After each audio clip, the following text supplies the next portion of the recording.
Well, our second guest is online, Mr. Gleb Tsipursky.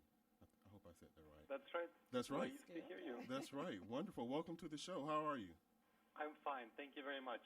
That's is good. this Will speaking? Yes, this is Will, Quincy, and Rita. We're going to all talk to you tonight. How you doing, Gleb? Hey, how are you, Quincy and Rita? Great to hear you. Yes. So I was explaining to people who you are, but I think you can do a little bit better because I was looking at you on social media, on your website. What is that? I hear. Oh, okay. A little technical difficulty. I'm sorry. But just give everybody an overview of who you are and what you do. Sure. Happy to do so. So I am a professor at Ohio State researching decision-making and emotional intelligence in politics and other life areas. I also run a nonprofit called Intentional Insights, which popularizes this research for a broad audience. I appear frequently on radio stations. I write in venues like Time and Psychology Today and so on. And I'm writing a book called From Post-Truth to Post-Lies, The Psychology of Political Persuasion. Wow. Okay. So you're a professor at Ohio State University. That's right. Okay, yes, my brother is a professor. I'm not sure if you're Dr. Wil Strayhorn. He is. Which department does he work in? in? He is in higher education, but he is the Center of Diversity and Inclusion. I can't remember what the name of the center is, and I should know that. But yeah, I well, should know listening. That. Yeah, I always brag on him when he's doing so much there. But yeah, he's also a professor at the Ohio State University. Excellent. I will keep it in mind if I run into him. Wil Strayhorn. Yes, Wil Strayhorn. Yes. So I wanted to know. So why are people so willing to believe in falsehoods in the political sphere? Well, so that's a really interesting question, and it's a question that I get asked often because of my topic of research, and it's a question that gets asked by people who don't have an intuitive belief in falsehoods, by people like you, Will, and others who have a care and concern for the truth, and that's something that I do as well. I have an intuitive care and concern for the truth. So I set out to research this topic, and it turns out that we are outliers, actually. So we are not typical. Most people don't have a natural, intuitive concern for the truth. People who tend to have a concern for the truth go into more intellectual professions such as radio broadcasting or professor or journalists. And so you see a lot of journalists right now up in arms over Kellyanne Conway's comments about alternative facts and being really concerned about it. And, many of your listeners, I'm sure, are, because they tend to be intellectual people, well-educated people who want to know this stuff and who want to understand. They are also concerned with the truth. But you'll probably notice that Joe on the street isn't really up in arms about alternative facts because he or, Mary on the street, she doesn't have such an intuitive, visceral reaction to the truth being violated. They don't have such a strong emotional concern and care for the truth. So this is a major reason why people are willing to believe in falsehoods and why other people who have this sense of care and concern for the truth can't understand those folks. So it's kind of a basic divide where those people are really much more emotionally oriented and they are comfortable going with their guts and they don't take the time to reason and logic and come up with the answer that's most accurate, but they orient toward the answer that's most emotionally comfortable for them.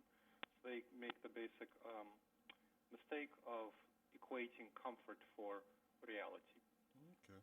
My brother just texted me. He said the CHI building, the Center for Higher Education Enterprise. So that's what he's okay, there you go. Yes, that's his building. I'm glad that he's listening. Yes.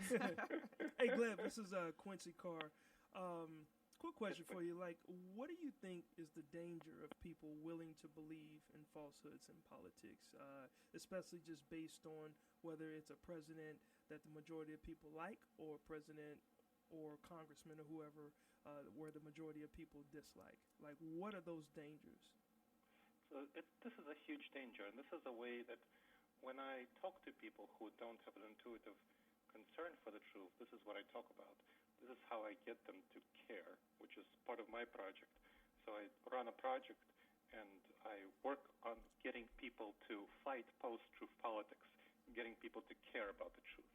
And so the way you get them to care is to talk about the dangers of believing lies and not caring about the truth.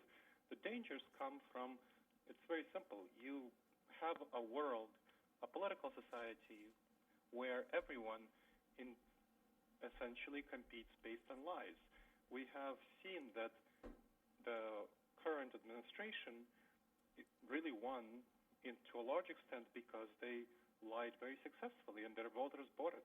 Right. Now, we know that Trump lost the popular vote by about 3 million votes, just under. And he keeps lying, saying that he won the popular vote. Right. Now, as a result of that, over half of Trump's supporters, according to polls by Qualtrics and other professional pollsters, believe that he won the popular vote. That's so sad. This is ridiculous, but it's true. And they believe it because they feel in their gut, they're comfortable with his statements. Now, what happens when politicians win based on lies? Other politicians will follow suit. They see that Trump is successful. They will take up these strategies, and we'll have a deterioration of our politics into a quagmire of lies. Right. Now, that sounds really sad and bad to you and me, but that may not sound so bad to Joe on the street or Mary on the street, who don't have an intuitive concern for lies in politics. The reason that I tell them that does convince them is that lies in politics inevitably leads to corruption and authoritarianism. Yes, it does. Exactly. Well, So these are the two things that people are concerned about. According to a Chapman University study, corruption is one of the top fears among the American population. So people are really afraid of corrupt officials. Now, it's quite clear that if officials win based on lies, they don't have to care about what voters think, and they all can just stuff their pockets. right. Now to add to that, I mean, I don't think it's a secret that a lot of this country's operation has been based on a greater percentage of corruption in politics. So what's going on is nothing new. Lies in politics, that's nothing new. Corruption, that's nothing new. The difference, I think, was that there was a figure who was able to say the same things that in the past other presidential candidates have not been able to say and get away with and even last. And I always tell people this. I don't know if y'all remember back in 2004 when the Democrats were trying to run against George Bush. And y'all remember Howard Dean? Yeah. Dean did what? Dean was doing I guess he was at one of his rallies, and he shouted, "Whoa, yeah!"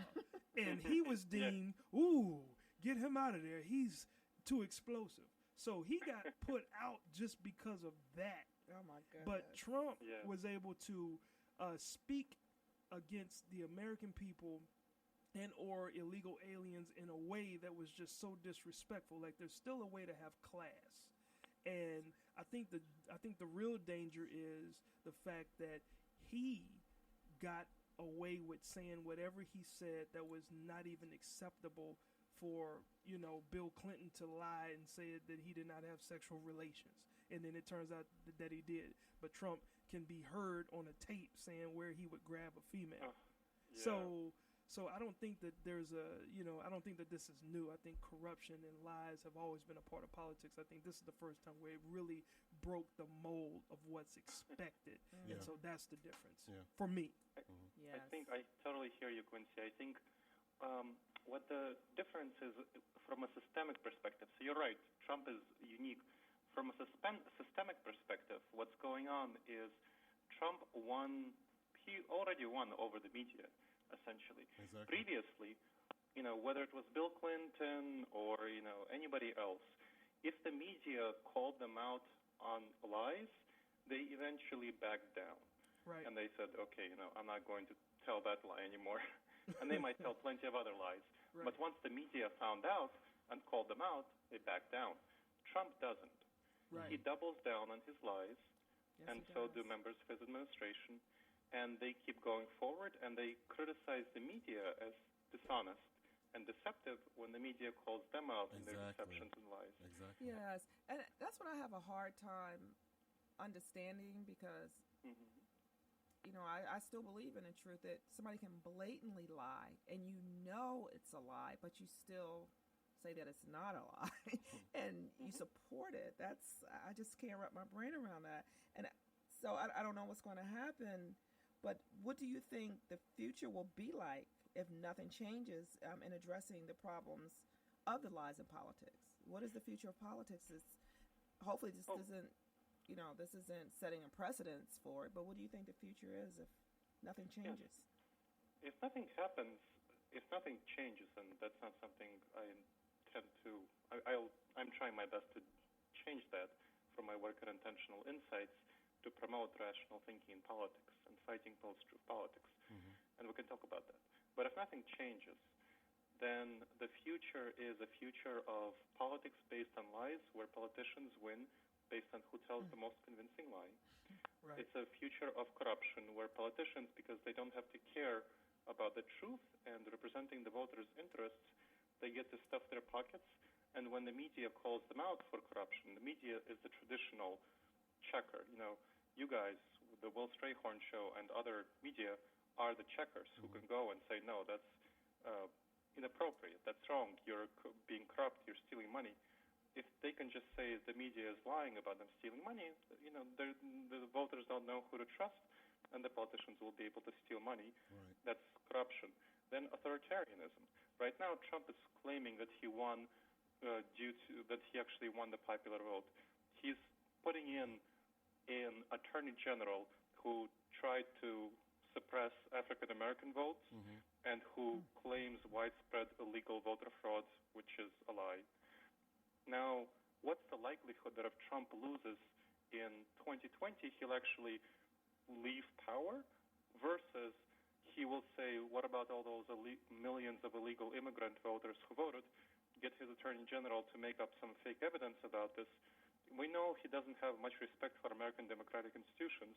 Right. When he looked like he was losing in 2016, he was already calling the elections rigged. He was. Now that he has the power of the presidency behind him, and he can make up fake information through the government institutions, what's the likelihood that he will do so if he actually loses? So how can people themselves take steps to evaluate, reality accurately in the political sphere? So this is a lot of the stuff that I write about. I don't see many folks writing about helping people make accurate evaluations of reality and get away from these lies. So reading some of the content that I write is definitely helpful. Looking at fact checkers is very helpful. Now, even before that, I think a question that's even more fundamental is, well, I'll say that I think the vast majority of the listeners to your show do care about the truth. How do they convince other people to care about the truth, I think is more fundamental. How do they have healthy conversations with their family members who don't care about the truth? Or, how do they have healthy conversations online and social media where they don't care to folks who don't care about the truth? What I found in my research is quite helpful is figure out what those people value. So when I talked about corruption and authoritarianism, I focus on these things because that's what tends to resonate with people. And talking to people, your family members, or, I went on a conservative libertarian talk show a couple of days ago, and I talked to the host who is a Republican activist, about the dangers of corruption and authoritarianism resulting from post-truth politics methodology. And he agreed with me. He said, yes, that's a valid concern. We need to do something about it. We can't let politicians just lie and get away with it, double down on their lies. So people can change their minds to be more oriented toward the truth and to care about the truth. This is the most fundamental thing, for people to care about the importance of truth in politics and talk about the importance of truth in politics. This is a bipartisan issue. It cuts across party lines. And we need to get together an alliance of people of all political stripes to push for truth in politics, to preserve our democracy against corruption and authoritarianism. Wow. Okay. Getting people to care about the truth, that's It's a pretty job in itself to get them to care about yeah. the truth.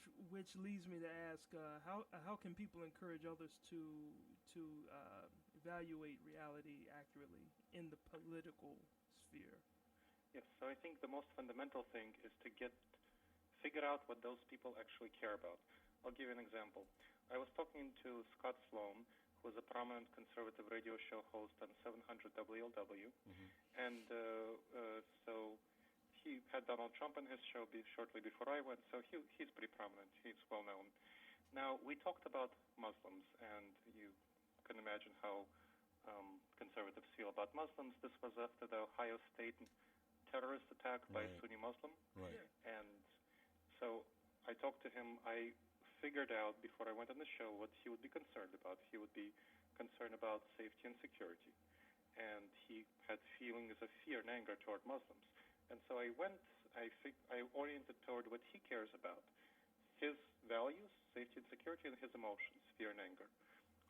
Going on the show, I validated his emotions. I said, it's perfectly natural to feel fear and anger, as you do, as your listeners do. It's a very natural feeling. It's an intuitive human reaction to have that stereotyping based on one person stereotyping the whole group. But is feeling fear and anger and acting out on it going to get you what you want? Is actually going to get us safety and security? Well, we have about 1.8 million Muslims in the United States. About 6 of them were implicated in terrorist acts in 2015. So your chance of seeing a Muslim who's a terrorist is, about as large as picking out a terrorist from several football stadiums. Right. Not very likely. Right. You're going to waste your resources of safety and security, your policing resources, by focusing on Muslims instead of focusing on the real terrorists. So that's kind of one. The other thing is that by persecuting Muslims, which unfortunately it looks like our president is about to do with some of his executive orders, will result in Muslims not liking the United States, and more of them, the small number of Muslims who do become terrorists, will be vastly increased. We already see that Donald Trump's rhetoric is used in the recruitment tapes. His anti-Muslim rhetoric is used in the recruitment tapes by ISIS and other terrorist groups. This will be greatly increased in the future, and that will increase the number of terrorists. So the more negative, harsh policies we have toward Muslims, the more terrorists there will be, and also Muslim communities will be less likely to help us root them out. Oh, come on, man. You know Obama's responsible for ISIS. You know he's the reason why ISIS was formed. Come on. That has nothing to do with Trump. Come you on. know it was Obama. You're fact-checking, Gleb. Yeah. But, yes. by the end of that conversation, Scott was willing to say that, yes, even though he doesn't feel like, being nice to Muslims, it makes rational, logical sense to not be nasty toward Muslims and not persecute them. So kind of having this difference between what feels comfortable and what is actually true is fundamental to convey to people. So figuring out their emotions, figuring out their values, it's uncomfortable. You have to go outside of your comfort zone to talk to people where they are, not where you want them to be. Exactly. And it's not an easy thing, but you and a lot need of to people do don't want to step outside of their comfort zone. Exactly. And they don't want to. A lot of people don't want to fact check. It amazes me how many people, and I was one of those people. If it was on the news, it was yes. Right. If it was on social media, it was the facts. I did not know how the media can lie and fake news. Yeah. Oh yeah. So there's a lot of work to be done. So I have a question. What, if anything, is International Insights doing to address the problem of lies in politics? Sure. So great question. So Intentional Insights is running a project called the Irrational Politics Project, which is oriented toward helping convince people, get them emotionally engaged with caring about the truth. We have a bunch of fact checkers around. So you talked about fact checkers. And unfortunately, the statistics show that fact checkers are not very well liked by people who actually need to use fact checkers. Let's say it that way. Okay. According to Gallup polls, trust among Republicans in mainstream media and fact checkers dropped by more than half from 2015 to 2016 due to the Trump effect. So So, and it's right now in the low teens. This is preposterous, but it's true. People don't use fact checkers who should be using them. So we have the fact checkers. We don't need more fact checkers. We need to get people to care about the truth. We need to convince them that truth is important. So what we do is we do a couple of things. We go on radio shows like your radio show and talk to people who do share our values, concern for truth, concern for reason, concern for logic, and encourage them to talk to their family members, talk on social media, not about partisan battles, not about winning the next, specific partisan battle, but about fixing the system, about orienting toward convincing people that, going toward post-truth politics will just lead down to corruption and authoritarianism, and allying even with Republicans, with anyone around for going toward truth in politics as being the most important thing to preserve the future of our democracy. Now, we also go to conservative radio stations, people who don't have that intuitive appreciation for truth in politics, and have conversations like the one I described with Scott Sloan, and help people update, help people change their minds. So radio interviews are part of what we do. We produce articles about this topic and publish them in venues like Time, Psychology Today, Huffington Post, Salon, and so on, op-eds in daily newspapers. We create memes, we create apps, we create short videos of various sorts. We also create various incentives for politicians to be more truth-oriented. So right now we're working, for example, on a pro-truth pledge for political candidates. So if you imagine, one candidate on one side signs a pledge to abide by what fact checkers say and try to orient toward the truth and update her or his beliefs if they don't match reality as determined by fact checkers, and so on, a number of other things which I can go into. It's quite a bit. And the candidate on the other side doesn't. That tells you something about the candidates, and that helps people who care about the truth make a decision about which candidate to support. And this is an organization that you and your wife started, correct? Yes, we started about 3 years ago to promote wise decision-making and emotional intelligence in politics, in business, and in other life areas. We've focused much more on politics with the nomination and election of the current president because we feel this is the area in most need right now in the United States. Okay. Right. So how can people get more information and keep up with what you're doing there at Intentional Insights? So they can go and check out intentionalinsights.org. So that's, again, two words, intentional, like intent, and insights.org.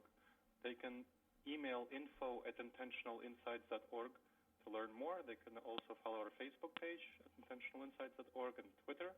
They can also get in touch with me. My website is glebtsipursky.com. I'm sure it will be on the Wil Strayhorn Show website. And you can just Google my name, Gleb Tsipursky, and email me, gleb@intentionalinsights.org. I'd be happy to talk to anyone who is interested in collaborating in this project of promoting truth in politics and preventing our slide down into lies, corruption, and authoritarianism. Awesome. Well, Gleb, thank you so much for coming on to the show and sharing that insight. A lot of the things you said, we didn't even know. So we appreciate you enlightening us. Thank you. Yes. Yep. Thank you so much. I really appreciate being on the show. You have a good day. You too. All right. Thank you. Bye-bye. Bye-bye.